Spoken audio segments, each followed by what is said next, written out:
나 주 여호와가 말하노라. 내가 어찌 악인의 죽는 것을 조금인들 기뻐하랴. 그가 돌이켜 그 길에서 떠나서 사는 것을 어찌 기뻐하지 아니하겠느냐. 에스겔 18장은 앞서서 계속 말씀드린 것처럼 우리가 세 번에 걸쳐서 이렇게 다루고 있습니다. 구약의 회개론이라고 할 정도로 구약에 있어서 회개의 이러한 깊이와 회개의 정의, 또 회개의 근원적인 힘, 회개의 공로, 회개의 원인, 또 회개의 수단, 또 회개의 책임, 이러한 여러 부분들을 우리가 이렇게 또 이 에스겔 18장을 통해서 배우게 됩니다. 그만큼 여러 성경 중에서 특별히 이 에스겔 18장은 이렇게 다양한 회개론에 대한 아주 중요한 의미들을 담아내고 있습니다. 그리고 또 그렇기 때문에 역사 속에서 알미니안주의자들과 또 아주 극단적인 또 이러한 경건주의자들, 또 고대 사회 속에서는 바암펠라기수적인 이런 혼합주의자들, 그래서 인간의 의지로 회개를 하면서 그걸 공로적으로 그렇게 적용해서 마치 자신의 회개가 구원의 공로와 근거처럼 이렇게 회개는 분명히 필요한 것이지만 그럼에도 불구하고 회개를 너무 세게 강조를 해서 회개를 우리 신앙의 근거로 이렇게 털에 두면서 하나님의 전폭적인 은혜로 인한 회개, 하나님의 주권적인 은총에 의한 이러한 회개의 개념들을 놓쳐버리게 되는 또 역사 속에서 가장 많은 또 이런 논쟁을 또 일으켰던 그러한 장이기도 합니다. 자, 그래서 적어도 우리가 장로교 입장에서 어떻게 회개를 말해야 되는가? 장로교 입장에서의 그런 회개의 균형성. 그래서 반드시 회개는 필요함에도 불구하고 회개의 근원, 공로, 회개의 그러한 근원적 힘을 이야기할 때는 반드시 하나님의 주권과 하나님의 그러한 전폭적인 은혜로 불가항력적 은혜 개념 아래에서 그렇게 회개를 이야기해야지 이 균형을 잃어버리게 되면 회개를 필요 없다라고 말하는 이러한 분파들이나 또 회개를 이야기는 하지만 회개를 모든 신앙의 중심으로 두고 이렇게 또 펼치는 또 그러한 회개 중심의 이러한 또 교파의 또 잘못들을 또 늘 조심하셔야 되는 것입니다. 자, 그럼 이제 구체적으로 본문으로 들어가서 이제 회개에 대한 이런 다양한 면들을 에스겔 18장은 어떻게 말하는가 함께 보도록 합니다. 18장 1절에 2절 앞서 소개했던 부분을 좀 다시 한번 보면은요. 너희가 이스라엘 땅에 대한 속담에 이르기를 아비가 신 포도를 먹었으므로 아들의 이가 시다 하면 어찌미뇨 이러면서 결국 자신들의 속담을 이용해서 아버지와 부모들이 선조들이 다 잘못한 것 때문에 우리가 지금 이 포로의 위기를 겪고 있고 또 바벨론으로 포로로 잡혀왔다. 그러면서 자기들의 잘못을 조상 탓으로 하게 되는 우리 잘못이 아니라 결국 부모들의 죄 때문에 조상들의 그런 죄 때문에 우리가 지금 이 징계를 받는 것처럼 결국 어떻게 해서든 자신의 죄의 책임성을 이렇게 줄이려고 하는 이런 아주 인간의 죄악의 그 근본적인 모습이죠. 그러니까 인간은 본능적으로 자기 책임을 회피하려고 합니다. 결국 그건 아담과 하와의 선악과 타락에서도 우리가 보는 것처럼 하나님이 아담에게 물으니까 아담아 이게 어찌된 일이냐라고 물으니까 하나님이 창조하셔서 나에게 준 바로 저 여자 때문입니다. 저 여자 때문입니다. 이렇게 핑계를 댔지만 결국 그 궁극적인 대상은 하나님 당신 때문입니다. 이렇게 핑계를 대는 거예요.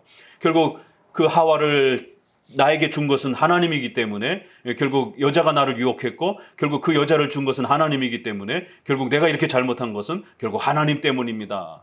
이러한 핑계. 여자에게 물으니까 여자는 또 저 뱀이 나에게 그렇게 유혹을 해서 내가 잘못한 거는 말 안 하고 상대가 잘못한 걸 더 강조하면서 뱀이 나를 속여가지고 나는 잘못이 없는데 뱀 때문에 제가 실수를 한 겁니다. 이러면서 또 뱀에게 핑계를 대는 것이에요. 그리고 하나님께서는 뱀에게 사탄의 대표인 뱀에게는 핑계거리를 아예 묻지 않고 그냥 정죄를 해버리는 것이에요. 이렇게 아담과 하와에게만 돌이킬 수 있는 기회를 마련해 주시기 위해서 하나님이 모르셔서 물은 게 아니죠. 왜 이렇게 했느냐라고 물으시는 것은 결국 자기들의 죄를 깨닫고 반성하고 하나님 잘못했습니다라고 이렇게 거기에서라도 내려놓고 이렇게 회개했더라면 또 내용이 달라지는 것이에요. 그런데 계속해서 핑계를 대는 이런 모습들을 보게 됩니다.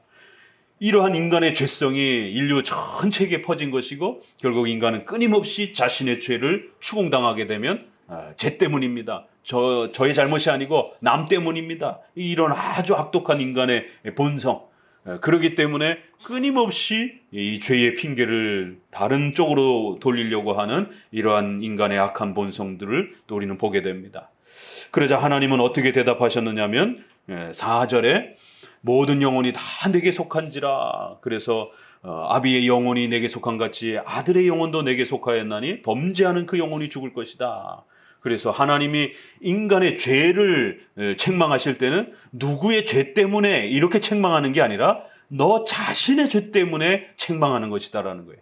이게 구약의 회개론의 정의라는 것입니다. 회개란 누구의 조상들의 죄 때문에 벌을 받는 것이 아니라 너 자신의 죄 때문에 벌을 받는 것이다라는 거예요. 그래서 회개를 절대로 어떤 그런 하나님의 신적 작정에다 핑계를 대도 안 되고요. 예정에다 핑계를 대도 안 되고요. 하나님의 전폭적인 은혜 때문에 핑계를 대도 안 되고요. 또 조상들에게도 핑계를 대서는 안 된다라는 것이. 결국 그 회개란 내가 잘못한 것에 대해서 하나님 앞에 반성하고 잘못을 뉘우쳐야 되는 것이 그것이 회개의 원칙이라는 거예요. 하나님은 우리 인간에게 그렇게 회개를 원칙을 정해 놓으셨다라는 거예요. 그래서 모든 영혼이 각각 하나님 앞에 있고 그 모든 각각의 영혼들은 자신의 잘못한 것과 또 잘한 것에 대한 보상과 벌을 받는다는 것이에요. 물론 원죄는 우리가 인정하거나 안 인정하거나 결국 아담의 후손 모두에게 그렇게 전가가 되었기 때문에 원죄는 우리가 인정하든 안 인정하든 첫 조상인 아담의 그 죄 때문에 우리 모든 인류 후손들이 그렇게 죄인이 된 겁니다. 그건 딱 한 번이에요. 특수한 그러한 한 번의 사건인 겁니다. 그건 하나님의 창조 법칙에서 하나님이 언약으로 인간을 초대하는 방식의 그 하나님의 질서였기 때문에 그 질서가 처음 규칙으로 정해졌고 그리고는 아담은 거기에 하나님의 은혜로 참여하게 된 거예요. 그리고 그 아담이 그걸 깨는 바람에 모든 인류의 후손이 결국 죄인이 된 것입니다. 아담은 인류의 대표로서 그 일을 행한 것이었고 그 나머지 모든 후손들은 각자 하나님 앞에서 자신의 죄에 대해서 책임을 지는 것입니다. 이것이 하나님이 창조로 정해놓으신 창조의 법칙이라는 거예요. 우리가 우주 만물의 이러한 수많은 태양계와 은하계의 이러한 질서가 하나님 왜 이렇게 돌아갑니까? 이렇게 말할 수 없는 것입니다. 그런 것처럼 그건 하나님이 정하고 창조한 대로 운행이 되는 것이에요. 그런 것처럼 하나님이 인간을 창조하시고 인간에게 아담을 대표자로 세우시고 그리고 그들에게 행위 언약을 세워주셔서 순종과 불순종의 이러한 언약적 책임을 물으셨다라는 것이.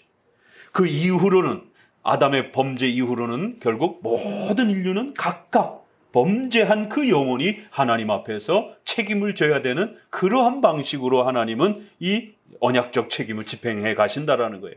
그렇기 때문에 절대로 누구에게 책임을 돌릴 수 없다라는 겁니다.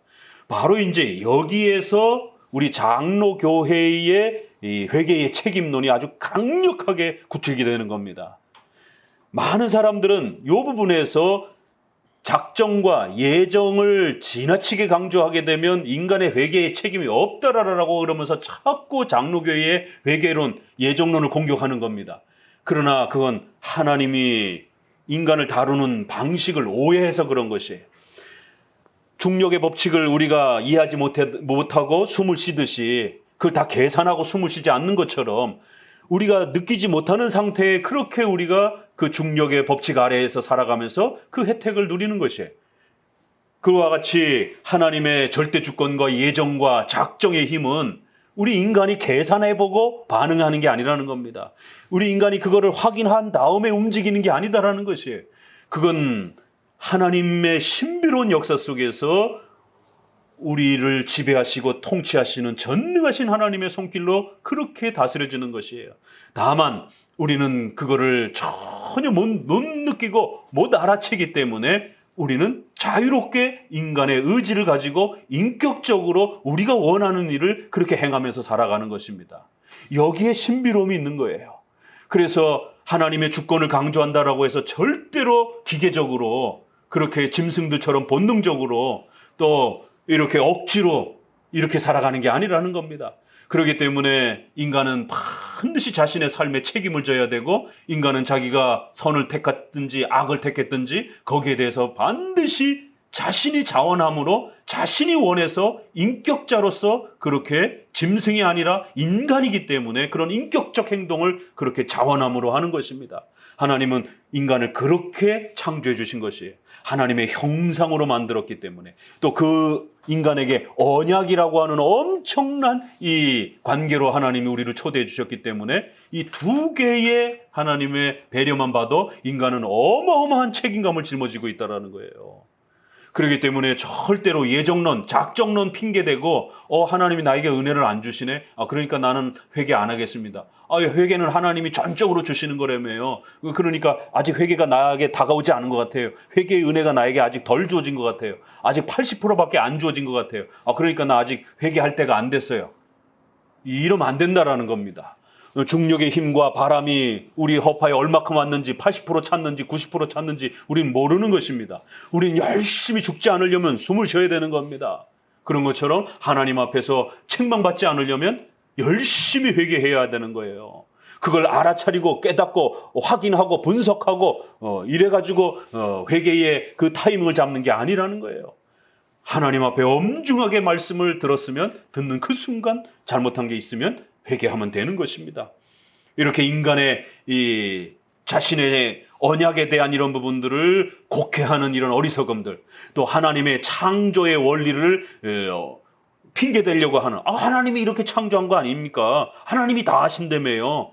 또 언약적 원리로 또 이렇게 이야기를 하면 그거 조상 아담이 한 것 아닙니까? 아담이 언약적 대표 아닙니까? 아담이 잘못한 것이죠. 이런 식으로 계속해서 인간은 본능적으로 핑계를 대는 거예요.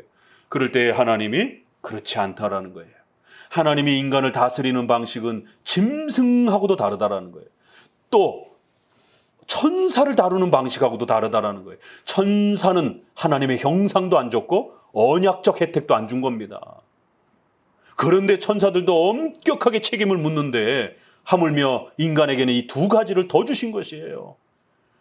그래서 각각의 모든 영혼들을 하나님께서 이렇게 배려해 주셨고, 그 각각의 모든 영혼들은 하나님의 형상으로 창조되었고 언약적 책임을 짊어지도록 그렇게 창조되어서 각각의 모든 영혼들은 하나님의 것이고, 그리고 그 각각의 모든 영혼들은 이런 언약적 책임, 또 형상으로서의 창조의 책임, 이 모든 혜택들을 다 받고 있기 때문에 반드시 회개해야 될 책임이 있는 것이다라는 겁니다.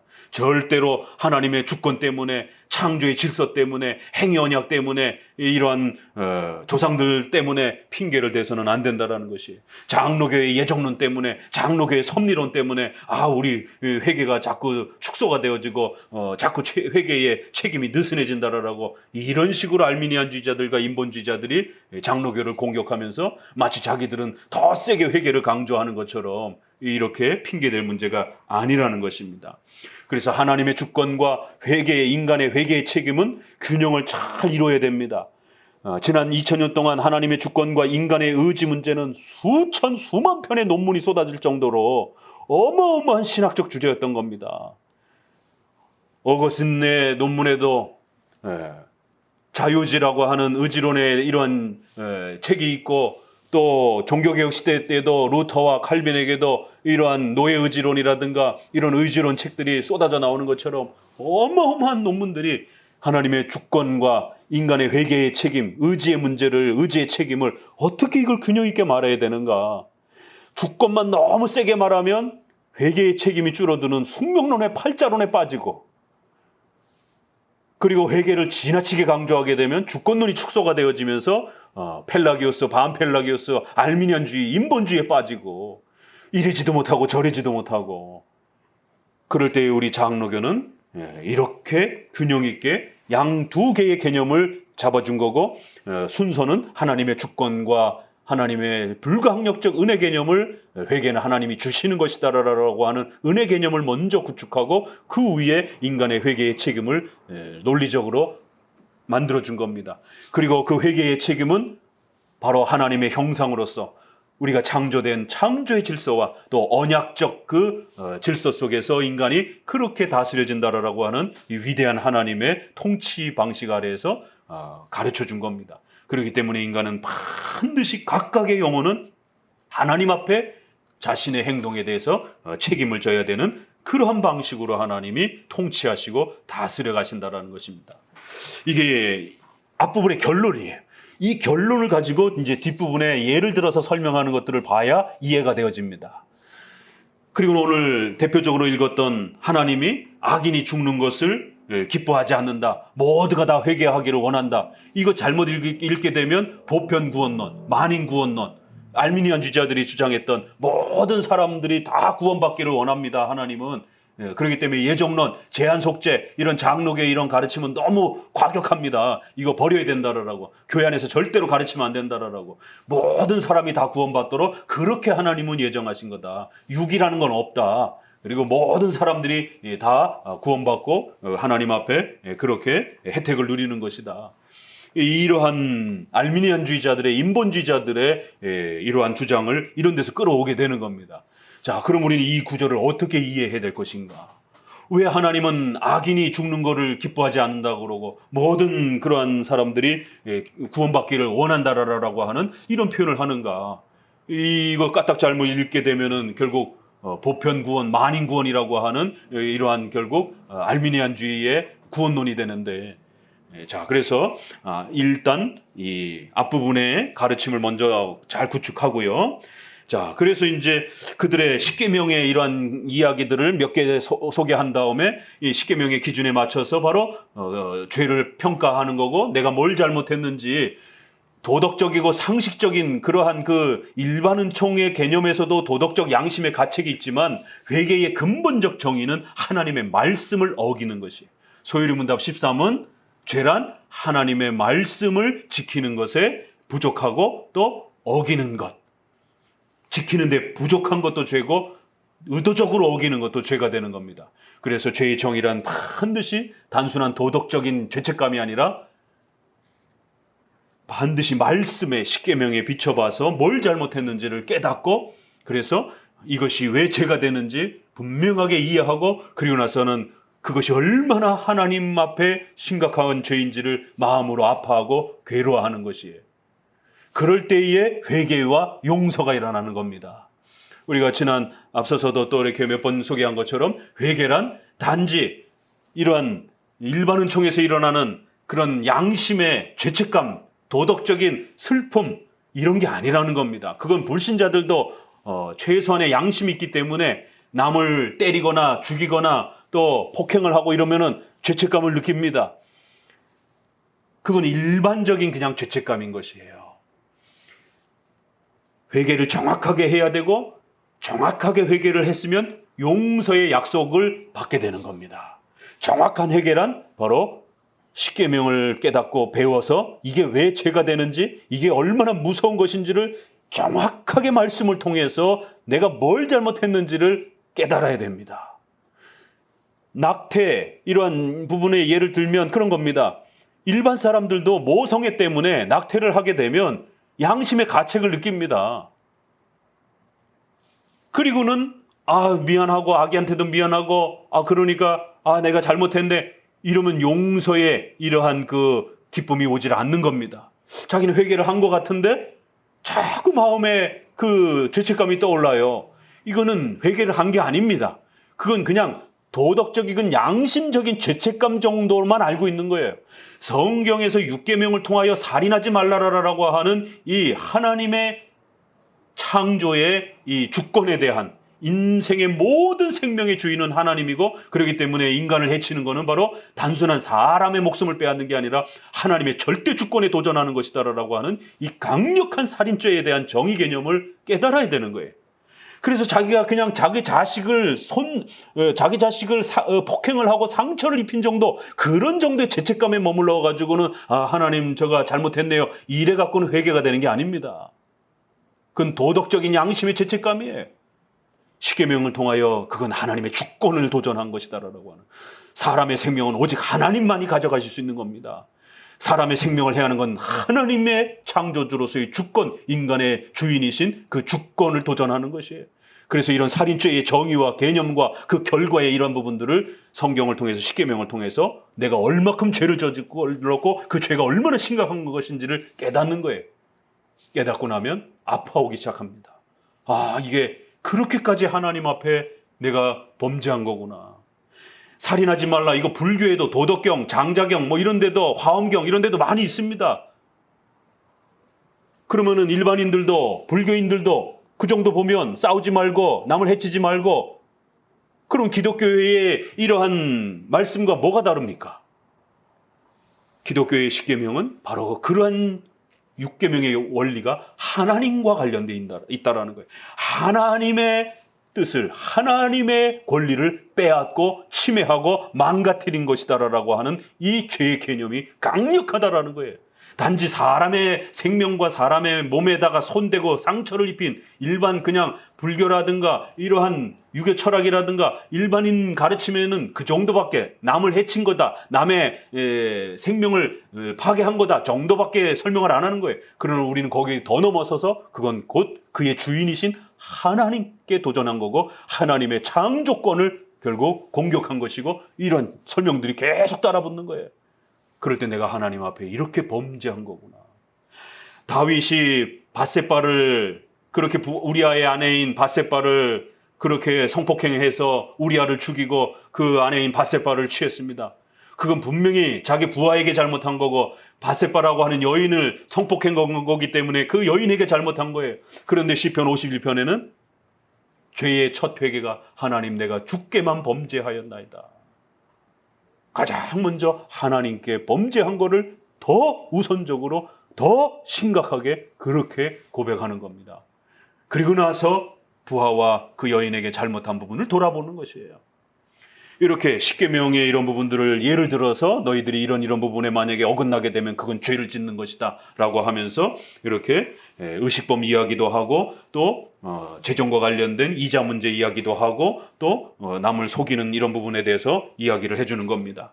그래서 적어도 이런 십계명을 통해서 부단히 우리의 잘못이 무엇인지를 살피고 또 부단히 이렇게 돌아보라는 것이, 십계명 공부를 하지 아니하면 회개거리가 별로 없습니다. 그래서 우리가 일반 복음주의 교회를 이렇게 다니시는 분들, 권사님, 장로님 정도 되면 교회 한 10년, 20년 정도 다니면 회개거리가 별로 없어요. 그래서 회개도 별로 안 하셔요. 그래도 나 정도면 교회 잘 다니는 거지. 오히려 초신자, 새신자가 회개를 굉장히 많이 합니다. 울기도 많이 울고. 예수님을 안 믿다가 이제 예수님을 믿고 교회로 오니까 자기가 과거에 예수님 부정하면서 살았던 게 얼마나 미안하고 죄송스러운지 늘 회개를 하는 것이에요. 그러나 10년, 20년 지난 안수 집사님이라든가 권사님이라든가 이런 분들은 내가 이렇게 열심히 교회 다녔으니까 이런 생각이 드는 거예요. 그 회개거리도 별로 없어요. 그래도 내가 이 정도는 그래도 하고 살아가는 거지. 그게 왜 그러냐면 회개의 기준인 십계명을 공부를 안 하기 때문에 그런 거예요. 오히려 새신자는 회개거리가 별로 없습니다. 자기가 뭘 잘못했는지를 모르니까. 가장 중요한 하나님을 믿지 않은 것, 예수님을 믿지 않은 것, 일단 그것만 깨달은 거예요. 그런데 10년 동안 교회를 다녀보니까 하나님의 말씀을 더 많이 배우고 십계명을 더 많이 배워보니까, 아니 목사님 이것도 죄예요? 네. 이것도 죄예요? 네. 이것도 죄예요? 네. 5계명, 6계명, 7계명, 8계명, 아예 세상 사람들은 다 그 정도는 그렇게 다들 그냥 그 정도 수준은 다 하고 사는데요. 저도 그 정도 하는데요. 그들보단 조금 난데요. 아니요. 그래도 10계명에 모자르면 죄입니다. 그럼 이것도 죄예요? 네.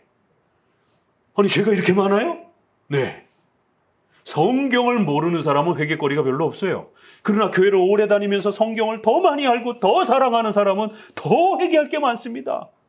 세상에 내가 이렇게 하나님 앞에 많이 범죄하면서 살았네. 이렇게 내가 하나님 앞에 연약하고 부패된 자였네. 이것도 못 깨달았네 여태까지. 말씀을 깨달으면 또 죄를 회개할 거리가 또 보이는 거예요. 안 보였던 게 또 보이는 거예요. 이게 거꾸로 돼야 됩니다. 그런데 어떻게 된 게, 교회를 오래 다니면 기도시키고 그러면 기도 별로 안 합니다. 눈물도 많이 안 흘려요. 새신자들만 펑펑 울고 있는 이런 모습들을 보게 됩니다. 성도들이 회개에 무뎌지고 회개에 대해서 감각이 상실되어지게 되면 그 다음부터는 뭐가 따라와요? 징계가 따라옵니다. 왜요? 하나님이 기뻐하는 것을 선택하지 아니하고 하나님이 싫어하는 것을 선택하고, 그 싫어하는 걸 선택했는데 빨리 내려놓고 돌이켜야 되는데 돌아서지를 않는 거예요.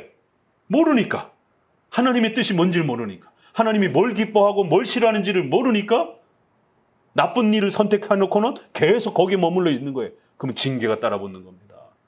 그래서 우리의 이 장로교 회개는 성도들로 하여금 진짜 회개를 하게 도와주는 거고, 또 진짜 회개를 한 사람은 자신의 그 죄책감, 미안함, 악에 대한 미안함, 그 자기 자식에 대한 미안함, 여기에 연민에 빠져 있지 않습니다. 하나님이 진홍같이 붉은 죄랄지라도 예수 그리스도의 피로 우리를 용서해 주시는, 성령 하나님의 은혜를 통하여 우리를 다시 은혜의 충만함으로 채워주시는 예수님의 그 피의 공로가 얼마나 위대한 것인지를 다시 배우는 거예요.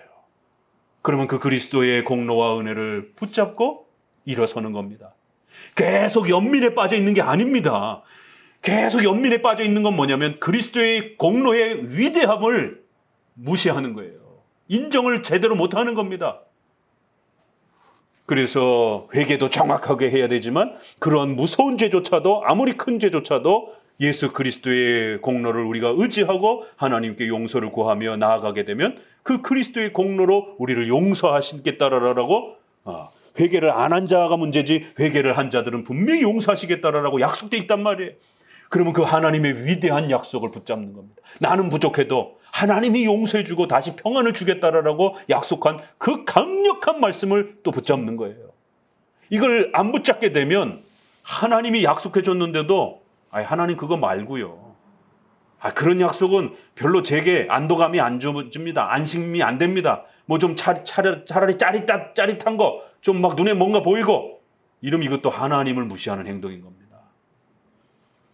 죄도 하나님의 뜻에서 멀어진 것을 깨닫는 게 죄인 거고, 용서라는 것도 우리가 이렇게 잘못했음에도 불구하고 하나님이 우리를 용서해 주시겠다라고 하는 그 엄청난 그리스도의 피의 공로를 깨닫는 거에, 그게 용서의 토대가 된단 말이에요. 그래서 아무리 심각한 죄를 할지라도 회개하면 그 그리스도의 그러한 피로 우리를 다시 회복시켜 주시겠다라고 하는 그 어마어마한 전능한 하나님의 약속을, 전능하신 하나님이 용서해 주겠다라고 약속을 정해놓은 거예요. 그러면 누가 그걸 공격하겠습니까? 그래서 용서도 하나님의 말씀을 통해서 우리가 갖게 되는 겁니다. 그래서 하나님의 말씀을 붙잡고 의지하게 되면 용서의 확신이 드는 거예요.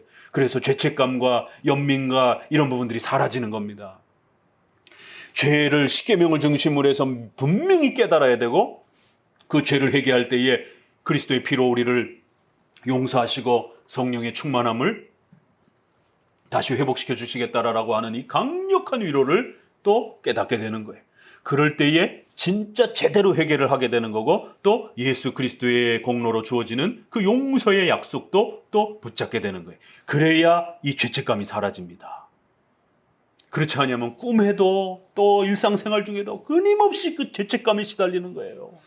그러면은 빼짝빼짝 말라가고 스트레스 받고 결국 몸이 망가지고, 그러다가 정신을 또 딴 데도 놓고 그러다 잘못하면 또 사고가 날 수도 있고, 이렇게 성도들이, 우리 인간은 죄를 안 지을 수가 없습니다. 연약한 육체를 갖고 있기 때문에 죽을 때까지 계속 그 죄의 유혹을 받는 거예요. 그러나 중요한 건 그 죄를 회개하는 법을 가르쳐줘야 된다는 거예요.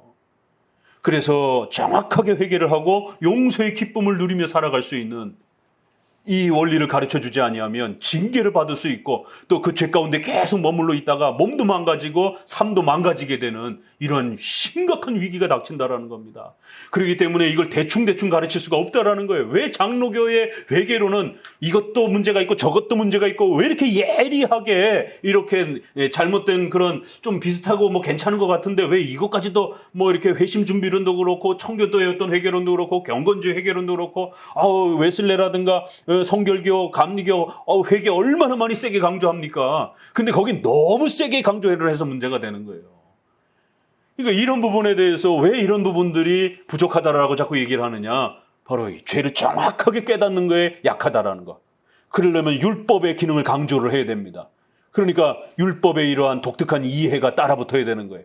또 예수 그리스도를 통해서 용서받는 예수 그리스도의 공로의 이러한 그 순종과 희생의 그리스도의 그 공로의 위대함을 은혜 언약을 통해서 또 정확하게 알아야만 되는 겁니다.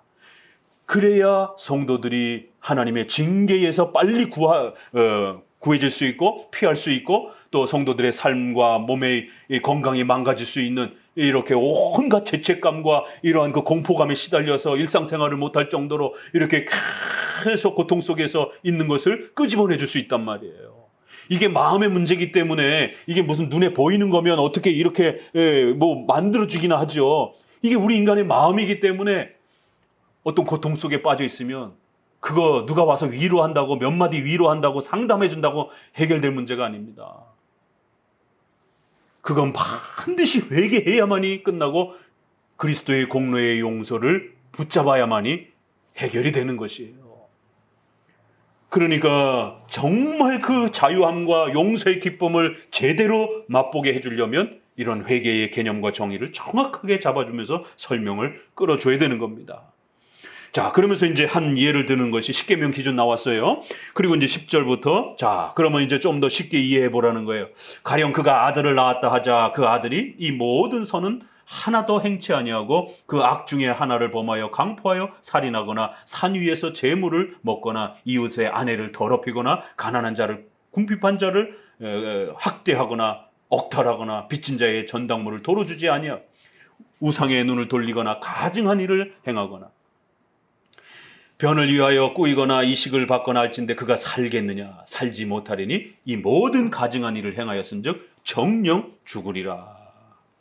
분명히 아버지는 하나님의 말씀을 잘 따라 살면서 십계명의 이러한 규칙을 잘 순종하면서 의인으로서 이렇게 칭찬을 받았습니다. 그런데 그 아들이 십계명의 이러한 설명 여기 또 소개가 되는 게 십계명의 이러한 죄들이잖아요. 이런 죄악들을 범하면서 하나님 앞에 범죄했을 때 그가 그러면은 상을 받겠느냐 벌을 받겠느냐? 벌을 받을 것이다. 정령 죽을 것이다라는 거예요. 그 피가 자기에게 돌아갈 것이다라는 거예요. 부모의 혜택 때문에 그가 용서받는 게 아니라는 것이에요.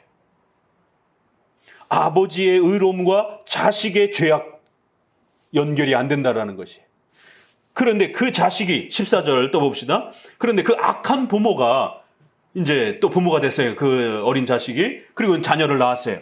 또 가령 그가 아들을 낳았다 하자 그 아들이 그 아비의 행한 모든 죄를 보고 두려워하여 그대로 행하지 아니하고 산 위에 재물도 먹지 아니하고 이스라엘 족속의 우상의 눈을 돌리지 아니하고 16절 사람을 학대하지도 아니하며 전당을 잡지도 아니하고 억탈하지도 아니하고 줄인 자에게 식물을 주며 손을 금하여 가난한 자를 압제하지 아니하고 이렇게 변이나 이삭을 취하지 아니하고 내 율례를 행할진대 이 사람은 그 아비의 죄악으로 인하여 죽지 아니하고 정령 살 것이다.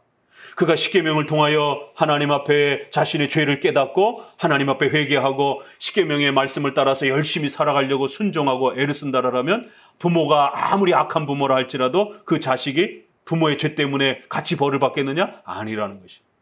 그 자식은 악한 자의 부모의 자식이라 할지라도 그가 하나님 앞에 회개하고 바르게 신앙하면 그는 용서받을 것이다라는 거예요. 자, 이 이야기를 하면 제일 먼저 뭐가 걸립니까? 이렇게 아버지의 이 죄의 문제와 아들의 구원의 문제, 또 아들의 구원의 문제와 또 그 자식의 다음 때의 자식의 또 벌받는 문제를 이렇게 이야기하면서 각자의 책임 앞에서 하나님 앞에 이렇게 벌을 받고 보상받는다 그러면 제일 먼저 반대자들이 뭘 공격하느냐면요. 부모와 자식의 이 은혜 관계에서 바로 떠오르는 문제, 해결해야 될 문제 뭐가 있죠? 부모의 신앙과 자식의 신앙의 관계성을 이야기할 때 바로 떠오르는 하나가 있죠, 주제? 부모의 신앙 때문에 자식에게 그 혜택이 돌아가요. 부모의 죄 때문에 자식에게 뭔가 돌아가지는 않아요. 개인의 책임이라는 거예요. 그런데 성경에 부모의 신앙 때문에 자식이 혜택을 받는 그런 어떤 하나님의 질서 법칙이 있어요. 뭐죠? 유아세례.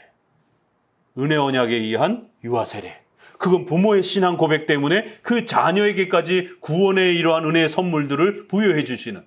그런데 부모가 죄를 졌으면 그 자식이 버려지느냐? 그건 아니라는 거예요. 뭐 그렇습니까? 아니, 구원도 부모 때문에 그 아이가 구원받으면 버림받는 것도 그 부모가 신앙을 안 하면 그 자식도 같이 벌을 받아야지요. 그 은혜 언약이란 그렇게 연결되는 거 아닙니까? 은혜 언약을 제대로 이해 못한 거예요. 그래서 이러한 예를 설명하게 되면 은혜 언약을 공격하게 되는 거예요. 보십시오. 성경은 이렇게 부모와 자식의 신앙관계, 죄관계 아무런 영향이 없는 겁니다. 이거 곧대로 문자대로 해석하면 이거 누구의 해석이 됩니까? 부모는 부모대로, 자식은 자식대로 각자가 자기가 신앙 고백한 대로 믿기도 하고 또 벌받기도 하는 겁니다. 각자 자기가 믿어야 구원받는 거고 아무리 자식이랄지라도 자기가 안 믿으면 지옥 가는 겁니다. 누구 가르침에? 침례교 가르침인 거예요. 요거 너무 세게 강조하게 되면 앞뒤 문맥을 싹둑 자르고 요거만 딱 갖다 대면서 봐라. 부모의 죄와 자식의 신앙, 또 부모의 신앙과 자식의 신앙 아무런 관계가 없다. 그냥 각자 하나님 앞에 믿으면 그 책임을 받는 거다. 그렇기 때문에 자식들조차도 어린 자식들조차도 전부 다 본인이 신앙 고백해야 구원받는 것이지 어린 10대 아이들도 본인이 신앙 고백 못하면 다 지옥 간다. 각자의 신앙의 책임을 극단적으로 강조하는 침례교적 회개론에 빠지게 됩니다. 침례교적 이런 회개론은 유아들, 어린아이들은 회개할 수가 없잖아요. 어려서 죽은 아이들은 다 지옥 가는 겁니다. 굉장히 폭력적인 회개론입니다. 로마 카톨릭은 유아건 간에 세례를 받으면 구원받는 거예요. 그러니까 원죄론이 깨져버리는 거예요. 아무리 원죄가 있어도 세례 받으면 다 해결된다는 거예요. 원죄론이 깨져버리는 거예요. 이래지도 못하고 저래지도 못하고. 구원을 너무 강조를 하게 되면 원죄가 무시가 되어지는 것이고 또 구원 못 받는다라고 다 애들 다 지옥 간다라고 이렇게 세게 강조를 해버리게 되면 너무 폭력적인 회개론이 돼버리는 것이고 난처해지는 거예요. 그래서 역사 속에 수많은 회개론이 등장을 하는 겁니다. 그래서 성도들은 회개를 해놓고도 찜찜하고 마음에 해결되지 않는 그런 그 죄책감과 이런 연민감과 또 수많은 슬픔감과 이런 부분들이 어떻게 이게 해결이 안 되는 거예요. 왜 해결되는지도 모르는 거예요. 그래서 기도 많이 하면 해결된다 해서 수많은 시간들을 기도에 쏟아붓기도 하고 금식 많이 하면은 그 고통스러운 마음이 없어진다고 그래서 해보기도 하고 또 경건의 이런 고행을 통해 갖고 많이 이렇게 해봤는데도 이 마음에 이 답답한 이 속에 꽉 뭐가 잠겨 있는 것 같은 그 고통스러운 그 죄책감이 안 씻겨지는 거예요. 그래서 루터가 그 성당 계단을 배로 기어가면서 그렇게 다 까지도록 그렇게 자신의 경건을 통한 고행으로도 뭔가를 해보려고 했는데 해결 안 되더라는 거예요. 그러다가 로마서를 들고 오직 믿음으로 우리가 용서받고 구원받는다라고 하는 이 어마어마한 기독교의 신앙과 회개론을 발견한 겁니다. 그래서 그런 경건의 이런 부분들이 없어도 우리 마음속으로 하나님의 말씀을 깨닫고 내가 죄인임을 고백하고 예수님을 믿겠습니다라고 신앙과 회개가 일어나면 오직 믿음으로 구원의 역사가 일어난다. 이게 바로 우리 장로교회의 신앙과 회개론인 겁니다.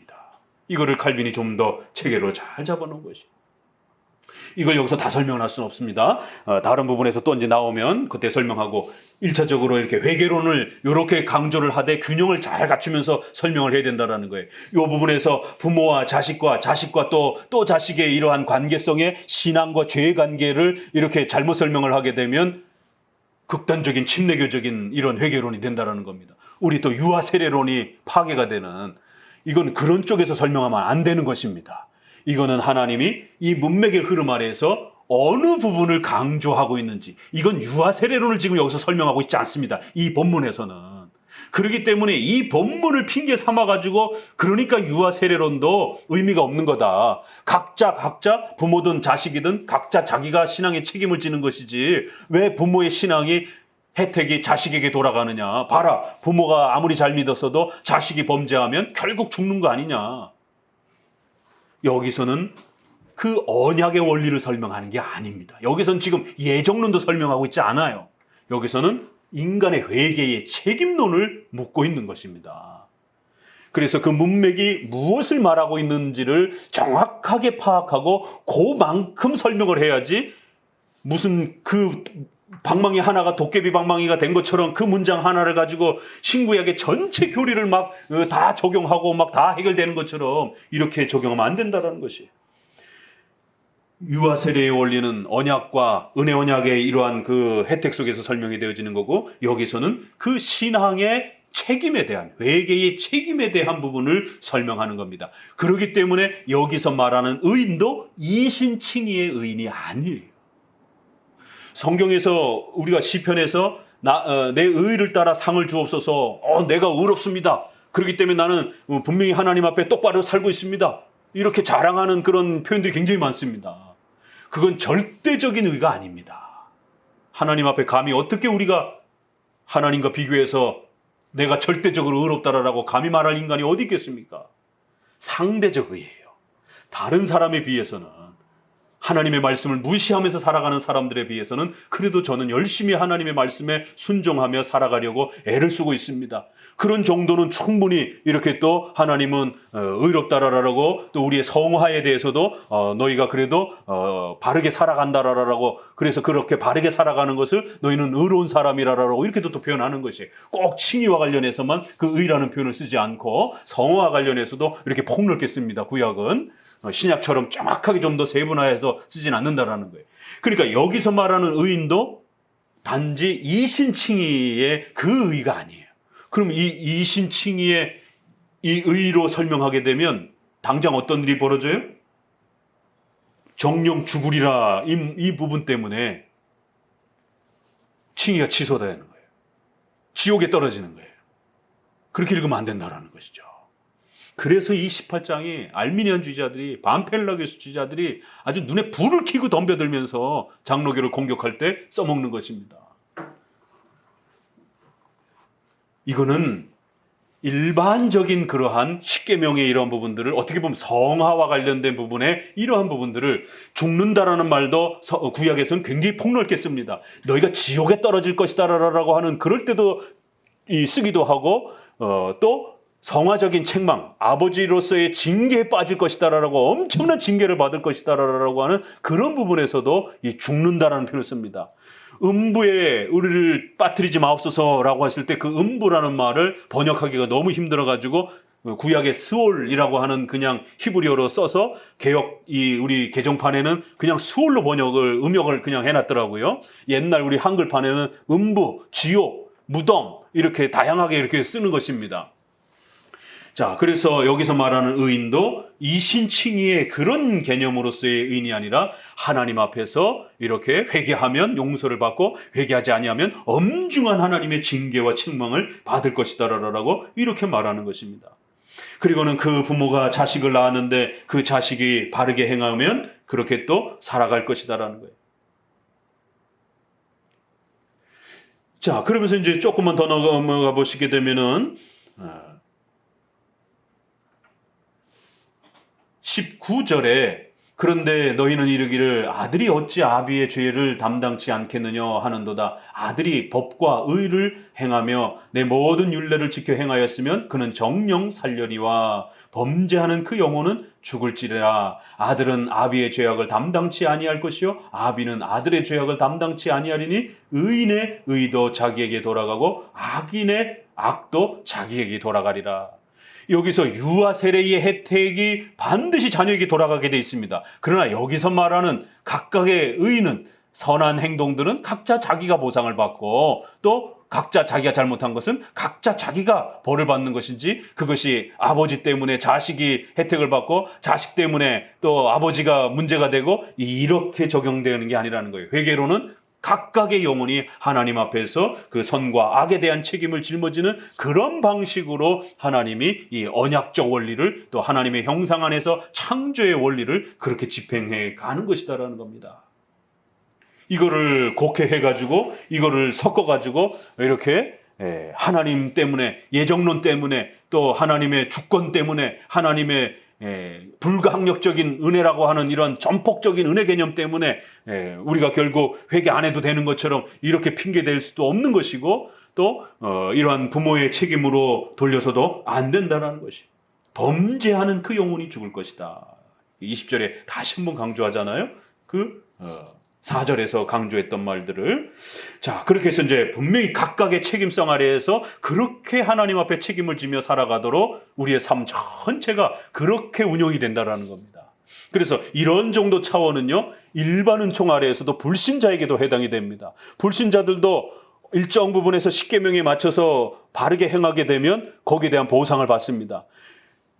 그러나 그들이 십계명의 이러한 노동, 책임, 생명보호 이런 부분을 게을리하게 되면 피해를 입는 거예요. 그런 것처럼 성도들도 성화의 이러한 삶 속에서, 윤리적인 이런 책임감 속에서 이러한 십계명의 이런 부분들을 최선을 다해서 잘 지키면 하나님 앞에 그 혜택을 누리는 거고, 그 범죄에 또 빠지게 되면 책망을 받는 것이에요. 십계명을 통한 성화의 집행이란 그렇게 집행이 되어지고, 또 창조의 이런 원리 속에서 양심으로 지배를 받는 이런 또 일반인들은 율법의 제2용법이라고 하는 양심의 그 억제 기능을 통해서 그렇게 또 다스림을 받는 것입니다. 그래서 이 각각의 영혼이 하나님 앞에서 어떻게 범죄했느냐에 따라 그 책임을 묻게 된다는 거예요. 자, 21절로 넘어가서 22절 같이 한번 읽어봅니다. 22절. 그 범죄한 것이 하나도 기억함이 되지 아니하리니.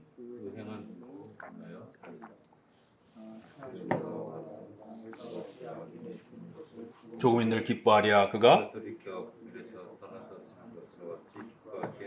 4절, 24절. 만일 의인이 돌이켜 그 의에서 떠나서 범죄하고 악인의 행하는 모든 가증한 일대로 행하면 살겠느냐. 그 행한 의로운 일은 하나도 기억함이 되지 아니하리니 그가 그 범한 허물과 그 지은 죄로 인하여 죽으리라. 그래서 24절을 보세요. 칭의론, 여기서 말하는 의인이라는 개념을 칭의론으로 적용해갖고 읽게 되면 이거 칭의 취소론이 됩니다. 만일 그 의인이 돌이켜서 그 의에서 떠나가지고 범죄하여 악행을 저지르게 되면 결국 그 의인이 처음에는 의로웠다 할지라도 그가 살겠느냐라는 거예요. 그 죄로 인하여 죽을 것이다라는 겁니다. 이 죽을 것이다를 지옥에 떨어진다 이렇게 해석하면 안 되는 겁니다. 그렇게 되면 이거 칭의 취소론이 됩니다.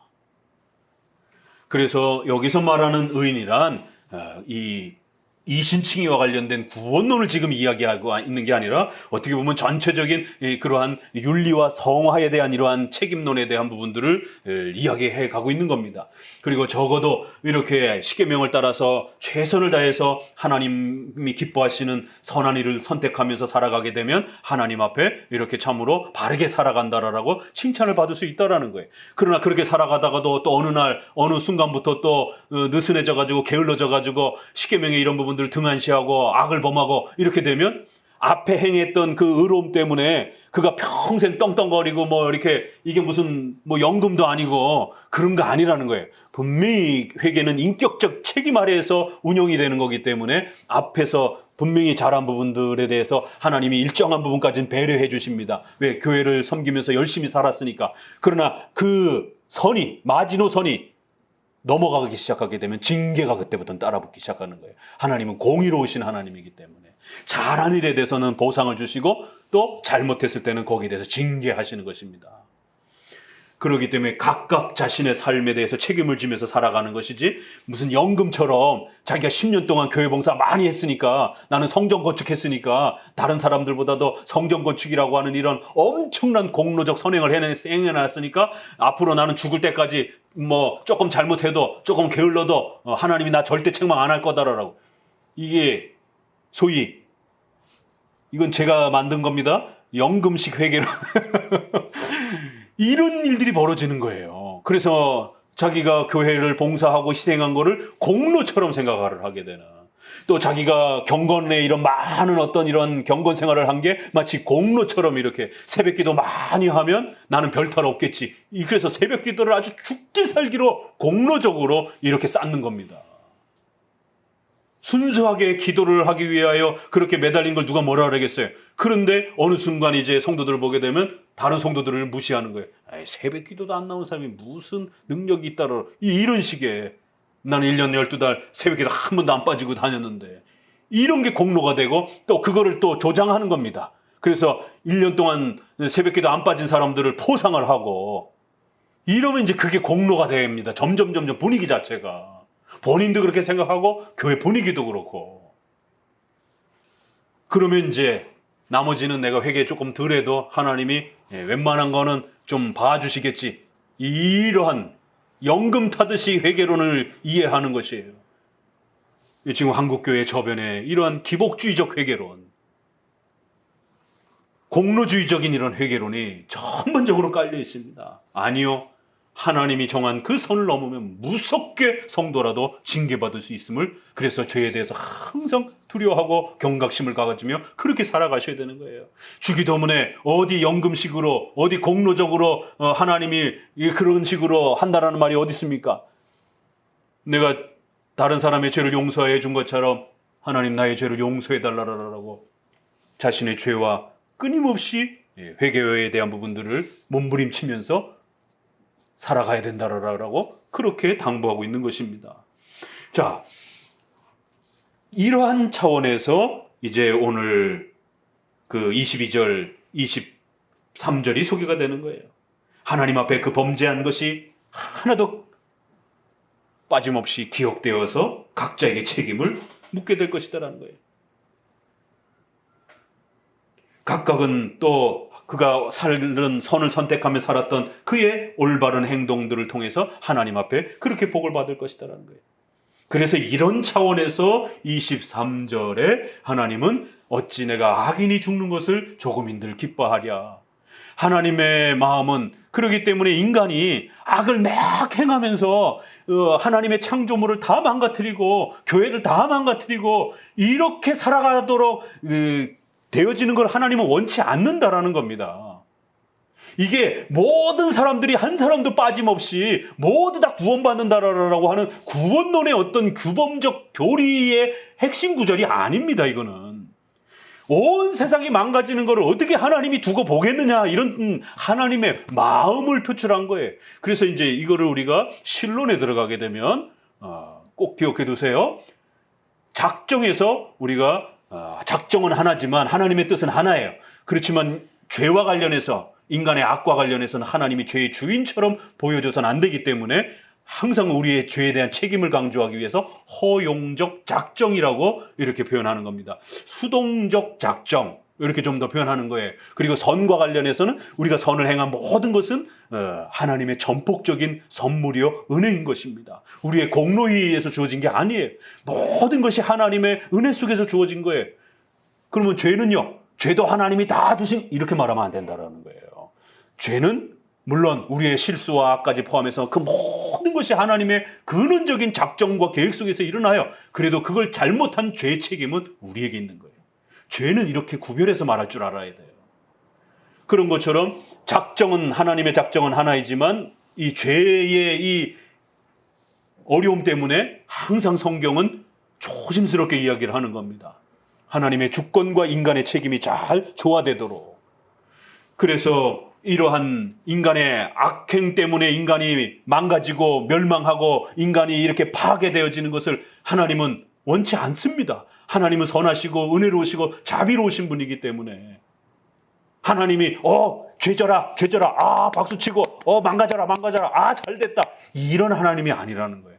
하나님은 의로우시고 공의로우신 하나님이기 때문에 그렇게 하나님이 창조하신 그 질서 체계가 망가지는 것을 원치 않는 거예요.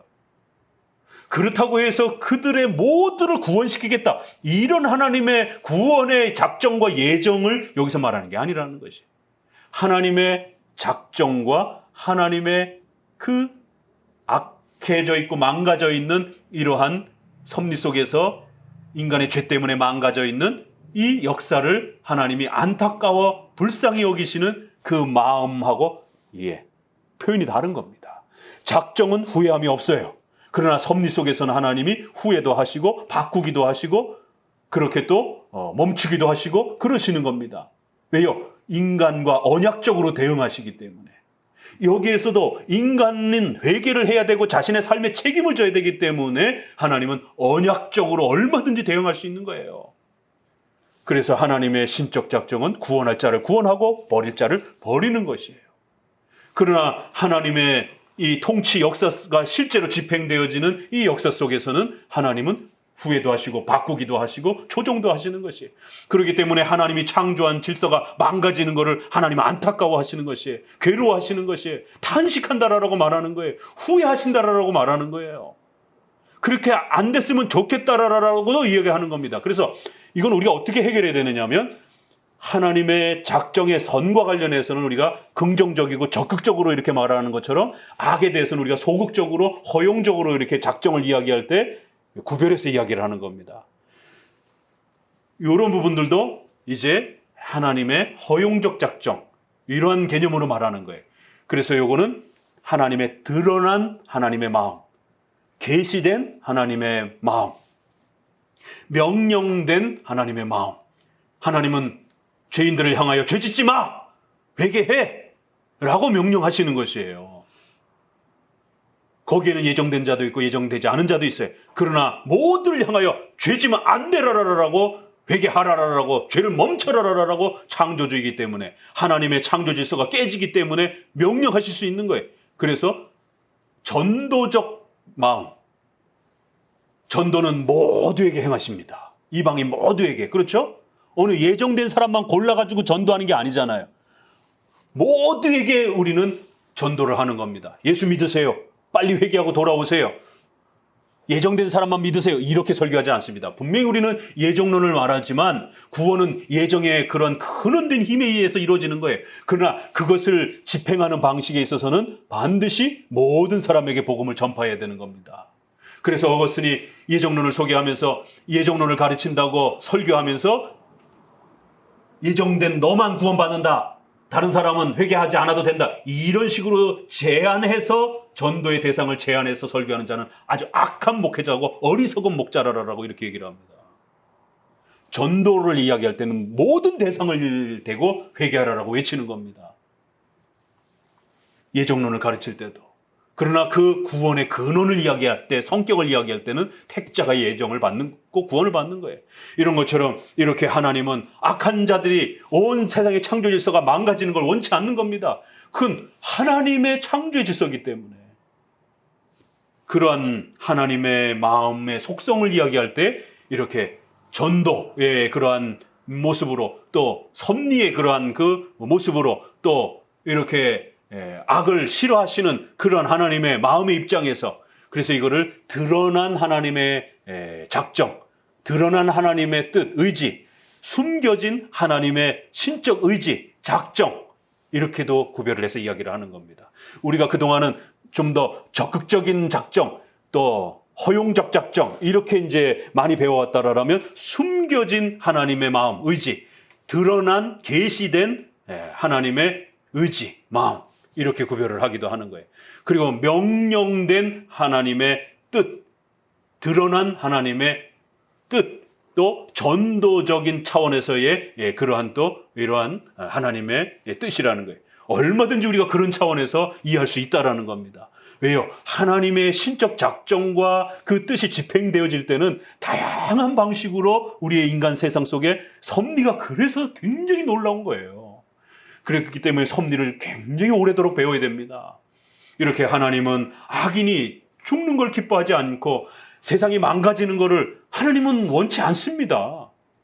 그렇다고 이런 하나님의 마음을 구원의 본질론으로 끌어와서, 그러니까 세상의 모든 사람들이 구원받기를 하나님은 원하시는 것이다 라고 끌고 오면 안 돼요. 여기서는 구원에 대한 그런 이야기를 한마디도 안 하시고 있단 말이에요. 이거는 하나님의 창조 질서의 그 통치와 다스림이 망가지느냐 안 망가지느냐, 또 적어도 우리가 모든 그러한 그 악인들을 대상으로 해서 그렇게 살면 안 된다라고 하는, 회개하라라고 하는 절대적인 창조주로서 명령할 수 있는 그런 명령적인 하나님의 마음, 전도적인 하나님의 마음, 섭리적인 하나님의 마음, 또 안타까워하시는 하나님의 마음 정도로 충분히 읽어낼 수 있습니다.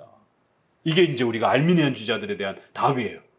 분명히 여기서 왜 하나님이 이렇게 악인이 죽는 거를 기뻐하지 않는다라고 말하면 절대 예정론 못 가르친다. 어떻게 이게 예정론하고 조화가 되느냐. 그러면 유기자들이 왜 있느냐. 이제 이런 반론이 나옵니다. 그래서 이 본문은 이 예정론, 구원의 본질론, 칭의론의 본질론을 가르치는 게 아니에요. 이 흐름이. 그래서 하나님은 얼마든지 하나님의 창조 질서가 망가지고 붕괴되는 걸 원치 않는 것이에요. 그런 하나님의 속성과 마음을 이렇게 이야기하는 거예요. 자, 우리 베드로 후서 3장 9절 읽어봅니다. 베드로 후서 3장 9절.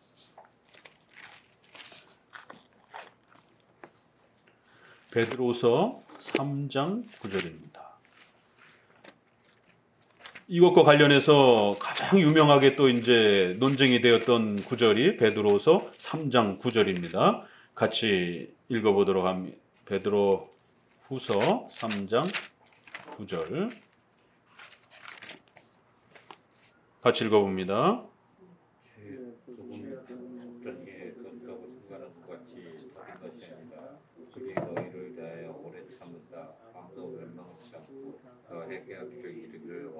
예, 여기도 베드로서에 보니까 하나님은 멸망치 아니하고 아무도 멸망치 않고 모든 사람이 다 회개하기를 원하느니라. 이게 하나님의 신적 작정의 뜻인지 아니면 전도적인 또 하나님의 이러한 섭리적인 또 하나님의 이러한 탄식하는 마음에 죄를 범치 않기를 원하는 그런 하나님의 속성의 표현인지 이걸 구별한 겁니다. 이 표현은 예정과 제한 속죄와 관련된 구원과 관련된 그런 본문이 아니라는 것이에요. 자, 디모데전서 또 읽어봅니다. 디모데전서 2장. 그래서 문맥을 항상 주의 깊게 읽어야 된다는 겁니다. 그 문맥을 무시하고 그 단어만 떼우니까 이제 문제가 되는 거예요. 자, 2장 1절을 한번 읽어봅시다. 시작. 모든 사람을 위하여 간구하라. 자, 여기 모든 사람 이렇게 나왔죠? 그럼 이게 온 세상 사람들을 위해서 하나씩 하나씩 다 기억하고 기도하라는 말이에요? 그 사람들 어떻게 기억합니까? 이건 말이 안 돼요, 상식적으로. 그럼 이 모든 사람이란 뭐냐? 누구냐? 2절을 같이 읽습니다. 시작. 높은 지위에 바로 임금들과 위정자들을 위해서. 왜요? 이제 이스라엘 백성들은 식민지다 보니까 로마의 위정자들과 왕에 대한 강렬한 적대감들이 있었단 말이에요.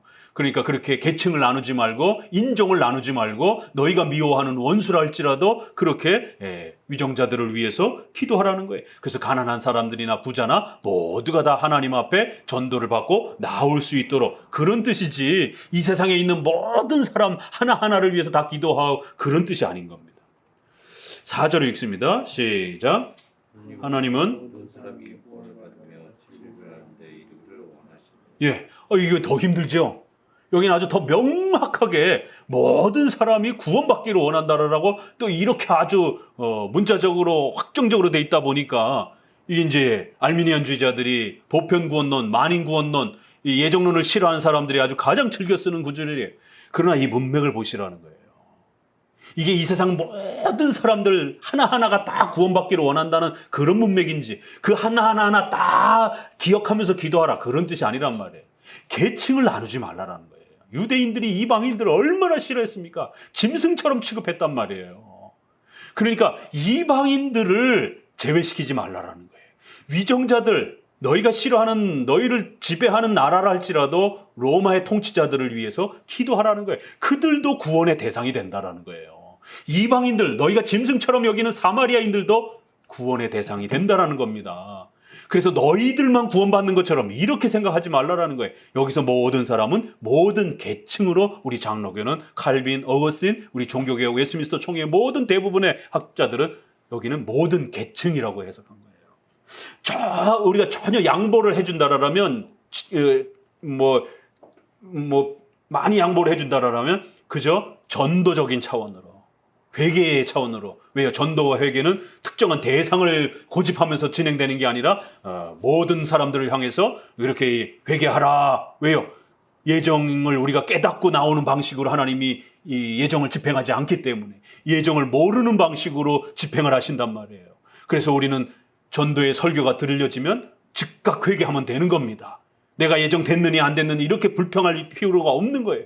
내가 회개를 할 수 없어요. 난 예정이 안 됐기 때문에 이럴 필요가 없다라는 겁니다. 그런 차원에서 하나님께서 전도의 촉구의 차원으로 우리가 조금 양보하면 그 정도 이야기했을 뿐이라는 거예요. 이게 하나님께서 신적 작정 속에서 모두를 구원하려고 하나하나 딱 계획해놨다. 그렇게 만약에 해석하게 되면 어떤 일이 벌어지냐면, 근데 실제로 죽을 때 예수님 안 믿고 죽잖아요. 그러면 하나님이 무능력한 신이 돼버립니다. 하나님이 아무리 한 사람 한 사람 다 예정해가지고 모두 다 구원받기를 원하셨지만 결국 인간이 하나님 손을 뿌리쳐버리면 하나님도 어떻게 못한다라는 거예요. 이게 불가항력적 은혜와 저항할 수 있는 은혜의 바로 차이인 겁니다. 저항할 수 있다라는 거예요. 하나님이 아무리 구원받기를 원하셔도 우리 인간의 악행의 힘이 더 센 거예요. 하나님도 어찌할 바를 못하는 거예요. 하나님도 못 건져주는 거예요. 인간이 힘이 너무 세가지고. 인간이 거부해버리고 손 뿌리쳐버리면 하나님도 어떻게 물에 떠내려가는 아이를 못 구해준다라는 거예요. 이 무능력한 신이 돼버립니다. 이걸 모든 사람이 다 구원받는다 이렇게 문자 그대로 해석해버리면. 자, 그 다음 구절을 읽어봅니다. 6절 읽어봅니다. 시작.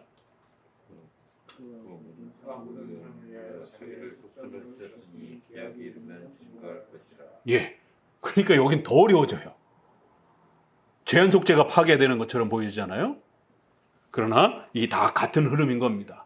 그래서 적어도 그렇게 계층을 구별하지 말고 그렇게 하나님 앞에 어떤 민족이든지 그렇게 회개하고 나오면 그 사람을 위하여 회개하고 나오는 자들을 위하여 예수님께서 그렇게 대속적 죽음을 주고 주신 것이고 그 혜택이 돌아갈 것이다라는 거예요. 나는 이방인이기 때문에, 나는 이스라엘이 싫어하는 로마인이기 때문에 그런 핑계 대지 말라라는 것이에요.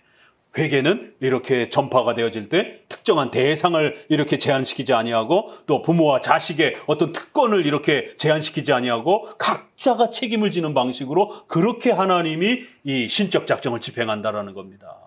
그리고 그 신적 작정이 우리 눈에 보이고 여기까지 왔구나 이렇게 판단하고 회개하는 방식이 아니라 모르는 방식으로 그렇게 집행한다라는 거예요. 눈을 가려놓는 거예요. 우리가 언제 죽을지 모르도록 그렇게 우리 인생을 다스리는 겁니다. 우리가 언제 죽을지 각자 다 알고 산다라면 그 불안해서 못 삽니다. 모르는 게 약이에요. 그렇죠? 그래서 내일도 최선을 다해서 사는 겁니다. 그런 것처럼 예정론은 우리 눈에 가려지는 방식으로 우리에게 그렇게 혜택이 주어지는 거예요. 그래서 열심히 회개할 수 있도록 이렇게 인격적으로 하나님이 우리를 다루시는 것입니다. 자, 이제 뒷부분 마무리합니다. 25절. 그런데 너희는 이르기를 주의 길이 공평치 않다 하는도다. 이스라엘 족속들아 들을지어다. 내 길이 어찌 공평치 아니하냐? 너희 길이 공평치 않은 것이 아니냐? 만일 의인이 그 일을 떠나 죄악을 행하려고 인하여 죽으면 그 행악한 죄악으로 인하여 죽는 것이요, 만일 악인이 그 악을 떠나 법과 의를 행하면 그 영혼을 보전하리라. 그가 스스로 헤아리고 그 행한 모든 죄악에서 돌이켜 떠났으니 정령 살고 죽지 아니하리라. 각자가 회개하면 돌아오는 거고 또 열심히 살다가 범죄하면 또 책망을 받고, 이게 하나님의 공의의 법칙이요, 또 이게 언약의 그러한 또 집행의 방식이라는 겁니다. 그런데 이제 언약을 이해를 못하고 예정을 이해를 못하고 이러다 보니까 조금만 예정의 이런 부분을 강조하게 되면 죄의 책임을 하나님께 돌린다라는 거예요. 아유, 하나님 불의하다라고. 이거 하나님 이거 뭔가 불공평하다라고. 하나님 이거 뭔가 실수하시는 것 같아요. 로마서에 있는 것처럼 허물하시다. 이렇게 3장이라든가 9장이라든가 11장에 이거 하나님 예정론은 너무 폭력적이다. 예정론은 너무 불공평하다. 예정론은 도덕과 이런 윤리적 책임을 등한시 여기게 만든다. 이거 항상 알미니안주의자들이 핑계대는 그 핑계가 그대로 들어오는 겁니다. 공평치 못하다. 이 예정론, 절대주권, 신적 작정 가르칠 때마다 역사가 2000년 동안 이 말을 들어오면서 장로교가 싸운 거예요. 공평치 못하다. 예정론 가르치면 이쪽에서 반드시 공평치 못하다. 그러니까 우리 손에 달렸다. 이렇게 회개의 책임을 세게 말해야 된다라고. 왜 하나님이 그걸 다 결정하느냐라고. 공평치 못하다라고. 주의 길은 공평치 않습니다. 이스라엘 족속아 어찌 하나님의 길이 공평치 않겠느냐라는. 만약에 예정론을 다 알고 접근하는 식으로 그래서 회개를 하는 방식으로 만약에 통치하신다라면 하나님이 불공평한 것처럼 보일 수도 있어요. 그러나 하나님이 예정을 우리 눈에 가려놨잖아요. 우리가 언제 죽을지 모르도록 우리에게 눈을 가렸잖아요. 그래서 우리는 24시간 똑같이 주어진 것처럼 그 누구도 누가 더 시간을 많이 가졌는지 아무도 몰라요. 그렇죠? 공평하게 시간을 분배받고 살아가는, 시간 때문에 누가 불평하지 않잖아요. 부자는 저렇게 시간을 더 많이 가졌네, 나는 시간을 덜 가졌네, 이러는 사람 없어요. 똑같이 24시간 갖고 살아갑니다. 공평하게. 그런 것처럼 예정론은 우리 눈에 가려놓으셨단 말이에요. 나중에 이제 받아들이고 나서 아는 거지. 받아들일 때, 회개를 해야 될 때는 모르도록, 그래서 누구든지 회개할 수 있도록 그렇게 길을 열어놓으신 거예요. 얼마나 기가 막힙니까? 이게 예정론을 이해하면 이해할수록 하나님이 얼마나 공평하신가, 얼마나 인간을 인격적으로 이렇게 회개의 책임, 또 이러한 판단, 그러면서도 또 하나님의 주권적 예정은 포기하지 아니하시고 그를 또 신비롭게 끌고 가시는, 이게 조화가 되는 거예요. 그래서 절대로 예정론 가르치면 공평치 않다라고 불평할 수 없어요. 가장 공평하고 가장 은혜롭고 이 고백을 하게 되는 거예요. 그래서 뒷구절에도 또 29절에 이스라엘 족속이 이르기를 주의 길이 공평치 않습니다. 이스라엘 족속아, 어찌 내 길이 공평치 않으냐. 너희가 회개하지 않은 너희의 책임이 더 문제지. 어떻게 하나님 예정론 때문에, 은혜 언약 때문에, 하나님의 불가항력적 은총 때문에 이유를, 핑계를 대면서 하나님의 그 주권적 역사 때문이라고 이렇게 핑계댈 수 있느냐. 그렇지 않다라는 거예요. 자, 30절 읽어봅니다. 나 주 여호와가 말하노라. 이스라엘 족속아, 내가 너희 각 사람의 행한 대로 공문할지라. 너희는 돌이켜 회개하고 모든 죄에서 떠날지어다. 그리한즉 죄악이 너희를 패망케 아니하리라. 앞에 서두에서 나왔던 거 다시 반복하죠. 결론적으로. 그러니까 각각 회개하라는 거예요. 누구 때문에 이렇지 않다라는 거예요. 하나님 예정 때문에 내가 기회를 놓쳐버렸습니다, 이렇지 않다라는 겁니다. 하나님이 우리를 그렇게 통치하지 않는다라는 거예요. 우리가 중력의 이 힘을 느끼면서 살지 않도록, 그러면 너무 힘든 겁니다. 그 계산 다 해야 되고, 어린아이건 학력이 없는 자이건 똑같이 우리는 숨 쉬고 살아가잖아요. 숨 쉬는데 누가 더 많이 숨을 쉬고 누가 덜 숨을 쉬고 그거 계산 못 해가지고 나 숨을 쉬어야 될 시간 타임을 놓쳤네 이러면서 숨 쉬는 거 불공평하다라고 이렇게 원망하는 사람 없잖아요.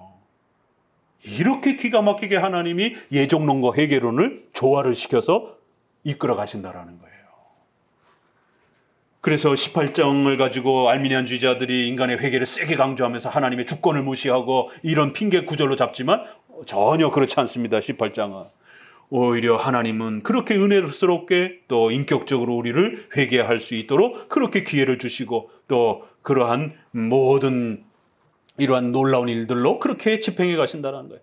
너희는 범한 모든 죄악을 버리고 마음과 영을 새롭게 할지어다. 마음과 영을 새롭게 하는 게 그건 하나님이 주시는 거예요. 그런데 여기서는 누가 해야 된다라고 말해요? 너희가 해야 된다라고 이렇게 표현하는 겁니다. 인격적 책임의 관점에서 보게 되면.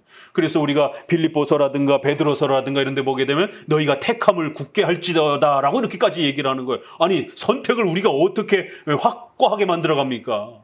그런데 우리의 선행과 그러한 바르게 살아가는 삶을 마치 우리가 선택을 만들어가는 것처럼 하나님은 우리를 그렇게 우리의 행한 것들을 너무너무 높이 평가해 주신다라는 거예요. 우리는 요만큼 했는데 하나님이 우와 이만큼 했어. 이거 자식 키워보면 알아요. 더 많이 칭찬해 주는 거예요. 요만큼밖에 안 했는데. 그렇게 우리의 이러한 올바른 삶을 하나님은 축복해 줄 거라는 거예요. 회개를 안 해서가 문제지, 회개하게 되면 그 마음과 영도 새로워지게 되고 풍성함도 그렇게 누리게 될 거라는 거예요.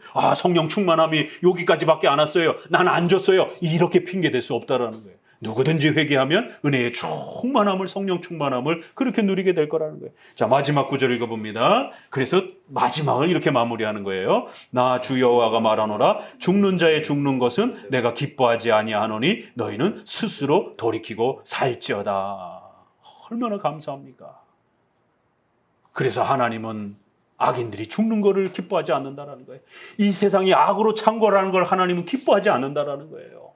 그래서 더 많은 사람들이 회개하고 돌아오기를 하나님은 원하신다라는 거예요. 어느 계층만 이렇게 따돌리지 말고 모든 그러한 민족들이 그렇게 회개하고 돌아오기를 원한다라는 거예요. 그리고 마지막에 가서 제2 원인, 마치 그것이 우리의 힘에 의해서 이루어지는 것처럼 너희 스스로 돌이키라.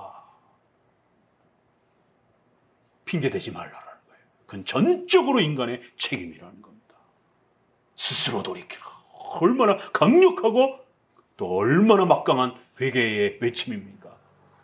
요 구절만 딱 뽑아다가 보십시오. 회개는 우리가 만들어가는 겁니다. 하나님이 관여하는 게 아닙니다. 이렇게 말하면 안 된다라는 거예요. 항상 문맥적 흐름과 전체 교리 아래에서 이렇게 해석할 때 이렇게 멋있는 회개론이 나오는 것이고, 그래서 우리가 두 마음, 하나님이 은혜로 우리 안에 회개의 은혜를 주시는 거고, 그러면서도 내가 책임감을 짊어지고 내가 회개해야 된다라고 하는 이 두 가지의 교리가 함께 들어오는 거예요. 조화를 이루는 겁니다. 우리 마음속에. 그래서 우리 성도들이 정확하고 바르게 회개하도록 돕고, 그리고 성도들이 회개하면 용서라고 하는 이 엄청난 또 약속이 또 여러분에게 주어지면서 그 약속을 붙잡으면서 그 모든 죄책감과 그 모든 공포들을 여러분이 벗어나는 것이. 그래서 예수 그리스도의 공로를 의지하면서 자유롭고 양심의 평안을 누리면서 로마서에 있는 것처럼 하나님과 화평케 되었나니 하나님을 즐거워하고 하나님을 영화롭게 하며 그렇게 살아가라는 것이. 그것이 하나님이 우리에게 주시고자 하시는 복된 그러한 은혜의 충만함이라는 겁니다. 오늘 18장 마무리하면서 우리 장로교의 회개론, 특별히 구약의 회개론은 이런 식으로 이렇게 진행되어져 간다는 겁니다. 그래서 구약에 비슷한 회개론이 나오게 되면 이 에스겔을 기준으로 해서 다른 회개론을 이렇게 비교하면서 이렇게 보시게 되면 훨씬 더 잘 해석할 수 있습니다.